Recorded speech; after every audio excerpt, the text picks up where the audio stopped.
Hi hello welcome to the pepper cooking ചാനലിലേക്ക് എല്ലാവർക്കും സ്വാഗതം. ഇന്ന് നമ്മൾ ചെയ്യാൻ പോകുന്നത് എന്താണെന്നല്ലേ, ഒരു മെഴുക്കുവരട്ടിയാണ്. അതായത് നമുക്ക് ചക്കക്കുരു കൊണ്ട് നല്ലൊരു മെഴുക്കുവരട്ടി ഉണ്ടാക്കിയാലോ. അപ്പോൾ ഈ ചക്കക്കുരുവിൻ്റെ ഗുണങ്ങളൊന്നും ഞാൻ പ്രത്യേകിച്ച് പറഞ്ഞു തരേണ്ട കാര്യങ്ങളില്ല, എല്ലാവർക്കും അറിയാവുന്നതാണ്. വളരെ നല്ല ഒരു സാധനമാണ് ശരീരത്തിന്. ഇപ്പോൾ ക്യാൻസറിനെയൊക്കെ പ്രിവെൻറ്റ് ചെയ്യുന്നതിനായിട്ട് ഉപയോഗിക്കുന്ന നമ്പർ 1 ആയിട്ട് എടുക്കുന്നത് ഇപ്പം ഈ ചക്കക്കുരുവിൻ്റെ ആ കരിന്തൊലിയില്ലേ, ആ ഭാഗങ്ങളാണ്. അപ്പോൾ അത് ചക്കക്കുരുവിൻ്റെ ആ പുറമേ ഇരിക്കുന്ന കറുത്ത തൊലി ഉണ്ടല്ലോ, അത് കളയാതെ വേണം നമ്മൾ ചക്കക്കുരു ഉപയോഗിക്കാനായിട്ട്. അപ്പോൾ അതിൽ ഔഷധ ഗുണങ്ങളുള്ളതാണ്. അപ്പോൾ നമുക്ക് കൂടുതലൊന്നും ഞാൻ അതിനെക്കുറിച്ച് പറയുന്നില്ല, നമുക്കതിലേക്ക് വീഡിയോയിലേക്ക് പോയാലോ. ഞാൻ ചക്കക്കുരു എല്ലാം കഴുകി അരിഞ്ഞ് വെള്ളത്തിലിട്ടിട്ടുണ്ട്. നമുക്കിനി ഇത് വേകാനായിട്ട് അടുപ്പത്ത് വയ്ക്കാം. അതിനായിട്ട് ഒരു ചട്ടി ഞാനിവിടെ എടുത്തിട്ടുണ്ട്. അതിലേക്ക് നമുക്ക് ചക്കക്കുരു ഇട്ട് കൊടുക്കാം. ഞാൻ ഒരുപാട് ചക്കക്കുരു ഒന്നും എടുത്തിട്ടില്ല, വളരെ കുറച്ച് ചക്കക്കുരു എടുത്തിട്ടുള്ളൂ. ഇതിനകത്തോട്ട് നമുക്കൊരല്പം മഞ്ഞൾപ്പൊടി ചേർത്ത് കൊടുക്കാം. അതായത് ഒരു 1/4 ടീസ്പൂൺ താഴെ, നമുക്ക് ആ കഷ്ണത്തിലൊക്കെ ഒന്ന് പിടിക്കാൻ വേണ്ടി മാത്രം. ഇത് വേവാൻ ആവശ്യമായ വെള്ളം കൂടെ നമുക്ക് ചേർത്ത് കൊടുക്കണം. ഒന്ന് തിളച്ചതിന് ശേഷം നമുക്ക് ഉപ്പിട്ട് കൊടുക്കാം. അതായത് ഇത് നെക്കൊക്കെ വെള്ളം ഒഴിച്ച് കൊടുത്താൽ മതിയാവും. ഇതിലേക്ക് ഞാൻ ഒരു തണ്ട് കറിവേപ്പില ഇവിടെ ചേർത്ത് കൊടുക്കുന്നുണ്ട്. എന്നിട്ട് മൂടി. നമ്മുടെ ചക്കക്കുരു നന്നായിട്ട് തിളച്ച് വന്നിട്ടുണ്ട്. നമുക്ക് ഇതിലേക്ക് ആവശ്യമായ ഉപ്പ് ചേർത്ത് കൊടുക്കാം.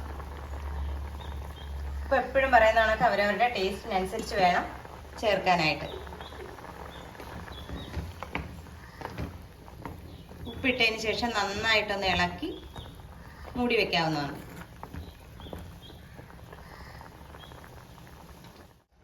നമ്മുടെ ചക്കക്കുരു എല്ലാം പാകത്തിന് വെന്തിട്ടുണ്ട്. നമുക്കിനി സ്റ്റൗ ഓഫ് ചെയ്യാം. ഇനി നമുക്ക് ഞാനിവിടെ ഒരു 8-10 ചുവന്നുള്ളി എടുത്തിട്ടുണ്ട്. അതുപോലെ തന്നെ ഒരു 7 അല്ലിയോളം വെളുത്തുള്ളി എടുത്തിട്ടുണ്ട്. ഇത് രണ്ടും നമുക്കൊന്ന് ചതച്ചെടുക്കണം. ഞാനത് ചതച്ചുകൊണ്ട് നമ്മളൊരു പാൻ അടുപ്പത്തോട്ട് വെച്ച് കൊടുത്തിട്ടുണ്ട്. ഇതിലേക്ക് നമുക്ക് ആവശ്യമായ വെളിച്ചെണ്ണ ഒഴിച്ചു കൊടുക്കാം. 1 ടേബിൾ സ്പൂണോളം വെളിച്ചെണ്ണ. ഇവിടെ വെളിച്ചെണ്ണ നന്നായിട്ട് ചൂടായി വന്നിട്ടുണ്ട്. നമുക്ക് ഇതിലേക്ക് കടുക് ചേർത്ത് കൊടുക്കാം.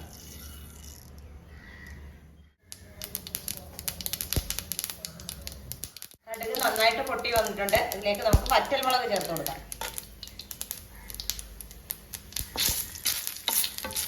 വറ്റൽമുളക് ചേർത്ത് കഴിഞ്ഞാൽ നമുക്ക് അതിലേക്ക് ചതച്ച് വെച്ചിരിക്കുന്ന ചുവന്നുള്ളി ചേർത്ത് കൊടുക്കാം.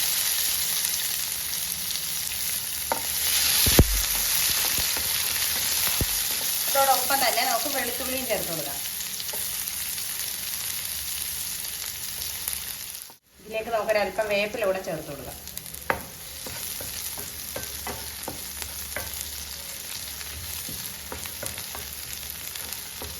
ഇവിടെ ഇതിന് ആവശ്യമായ ഉപ്പും ചേർത്ത് കൊടുക്കാം.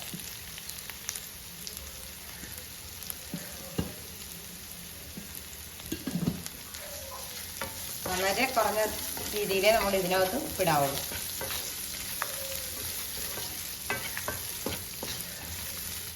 നമ്മുടെ ഉള്ളി വാടിയിട്ടുണ്ട്.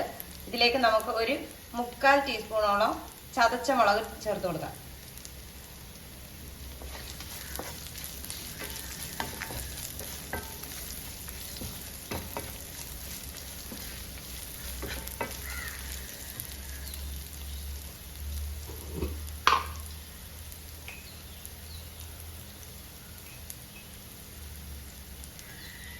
ഇനി നമുക്ക് ഇതിനകത്തൊരു കളർ കിട്ടുന്നതിന് വേണ്ടി ഒരു 3/4 ടീസ്പൂൺ തന്നെ കാശ്മീരി മുളക് പൊടിയും ചേർത്ത് കൊടുക്കാം.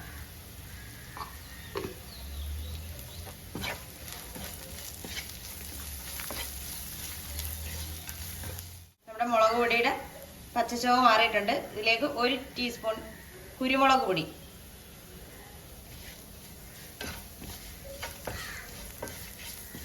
അതുപോലെ തന്നെ നമുക്ക് 1 ടീസ്പൂൺ ഗരം മസാല. ഇത് നമ്മൾ വീട്ടിൽ തന്നെ പൊടിച്ചതാണ്, അത് ചേർത്ത് കൊടുക്കാം.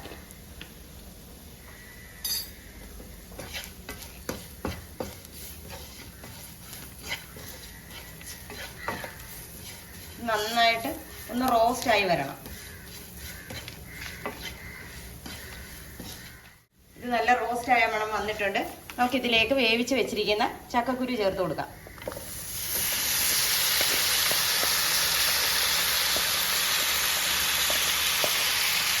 ഇനി വളരെ തീ കുറച്ചിടണം.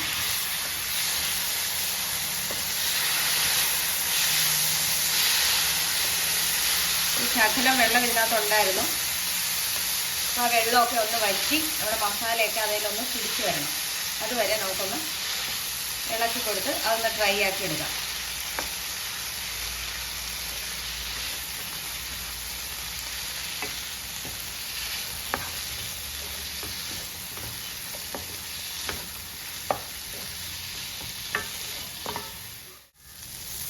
അപ്പോൾ അതേ നമ്മുടെ ചക്കക്കുരു മെഴുക്ക് വരട്ടി ഇവിടെ റെഡി ആയിട്ടുണ്ട്. അപ്പോൾ എല്ലാവരും ഇതൊന്ന് ട്രൈ ചെയ്ത് നോക്കണം കേട്ടോ.